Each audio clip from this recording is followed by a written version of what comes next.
What's going on? It is Joseph showcasing how to play Dragoon, the Gold Edition, which I'm not gonna lie, I postponed for a little while, but man, am I disappointed in myself for doing that. Reason being, look at how nice these pieces are. And you'll see even better in 60 HD quality absolutely soon. But you know what makes this game great instantly is not that it comes in this really nice box, but that if you wanted to, it comes in this really nice carrying case, which also works as the scoreboard, which carries pieces like the cards and the little sets of characters, which are also very nicely colored. I'm assuming with the gold edition, because there's other editions that do not have so. This game is absolutely easy to play, absolutely fun to play, and runs in about 20 to 30 minutes. I'm not gonna lie, looking at it, I'm like, man, 40 to 60-minute game. A lot of people who I can play with may not be able to play it. I have to wait till game night. Luckily, it was super quick and super easy for people who've never played games before. One of my friends, for example, she does not play games at all. So we got into this. I read the rules. I was like, super easy, let's do it. And she got it down. There's 3 phases to each round. And first person to get to 50 wins. Of course, the theme's really neat. She just got done watching Game of Thrones, so this is something she was intrigued by.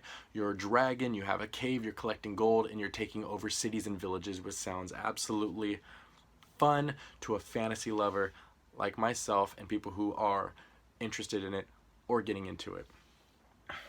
So, you know what? As we're talking about getting into things, let's go check it out. So I have here set up a 2-player game. You know, there's a board with a grid 5x5, and for 2 players, we're gonna have it set up like this. Each extra player adds a little bit of a variety of how you're placing your characters. So if you know you want to add more characters, go ahead and look into it. But I want to run through this pretty quickly. I'm gonna play as the bronze player. So I have my 3 cards, which I'll explain later. I guess you can call them, the totems, the dragon, and the cave itself, and the dice. So I want to start the game by populating. What populating means, I'm going to roll the dice, look at where it's at, and figure it out from here. So we have 1 and 5. So it's going to be right here. So we place a village at the 1, 5 with the dice said. We place a village there. So we're going to do that 2 more times. Okay, 1, 1. And a 3, 6. So 3, 6. Once you're done with population, now you take actions. So your actions are actually listed on these help cards. So you can tell from here what action cost, how much an action costs, and you have to play all 3. So playing cards is totally free. So what I'm going to go ahead and do is play some cards. So what we have here on top of, so let's look at all the cards I have. Each one does something a little slightly unique. Now, red cards can be played at any time that it states. Like this one can only be played in the tribute phase. So we're looking at these cards here. Now I know for sure I want to use the vigor card, which gives me 1 additional action. So I have 4 actions now, and I'm not really close to anything, so I don't want to use that. And I have 2 of those, so I want to not use these cards. Maybe I'll use them later. And I'll possibly use the Intimidate soon as well. So now that I drew my cards, now I have 4 actions to use. So I'm going to move for 1, and I can destroy it for 2 coins, or I can claim it, where's my village, and possibly get some points for it. So let's go ahead and claim it. I'll take this and place it right there. Now I own it. I still have 1 more move, so I'm gonna go ahead and just move down. Since I had vigor, that gave me 1 extra. Okay, so now I'm gonna go ahead and put my cards away. Let's speed it up. Let's say he went. And by the way, population only happens once, so this player would do his actions next. And then once you're done, you do tribute. So I'm gonna fast forward and pretend like a couple rounds have happened, okay?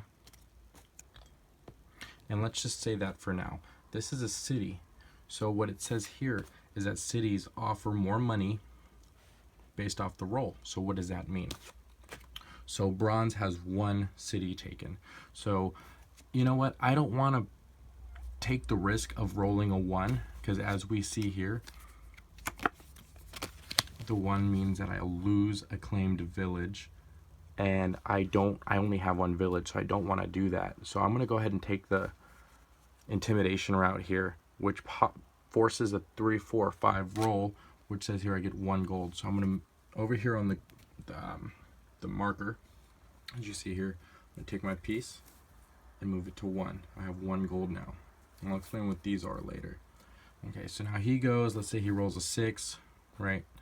Silver rolls a 6. Since that's a city, rolling a 6 gives you 4 coin. So he's going to go 1, 2, 3, 4. Perfect. Now the last thing that we aren't familiar with, that's pretty much how the game goes. It's going to start over, starting at populate. But what we do not know is, let's say population happens. Okay, let's show you what 2 specific rolls can do. So let's say this rolled a 4, 3. This rolled a 4, 3.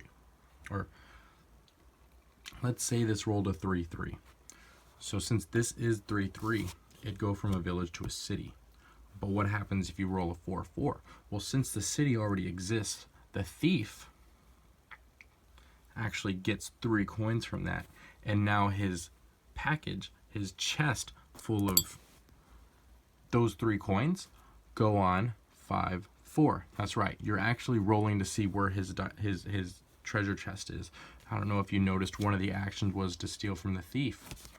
Let's say I were to land on here, then I would roll a dice, and that's how many I'd steal from him. So since he had 3, congratulations, I took all of his money, his treasure, and I now get 3 points. His chest is removed. But let's say there was some money left over, then you just re-roll his chest. You play that until you've come all the way around to the 50, and whoever does that wins. So as you can tell, this game is fairly neat and fairly easy to play. One more thing I wanted to point out to you guys is look how much work goes into these boxes. Now I call that convenient because it is placed very well, it fits nicely, everything goes inside each slot, and I'm not gonna lie, it just looks really comfortable. What I mean by that is things aren't sloshing around, they're actually fitted perfectly into the foam. Now I don't know what you are thinking so far, but I think this is a game I'm bringing to every single game night, because not only can it work as a heavier game when you're playing with people who are very strategic, but it can also work as a lightweight game that you can play in between heavier games. Games that go by for 60 to 80 minutes and you need a break, throw this on, or better yet, you could play this in between because the phases are so easy to run through. If you like it, check it out. There's 2 editions. I am under the impression there are 2 editions.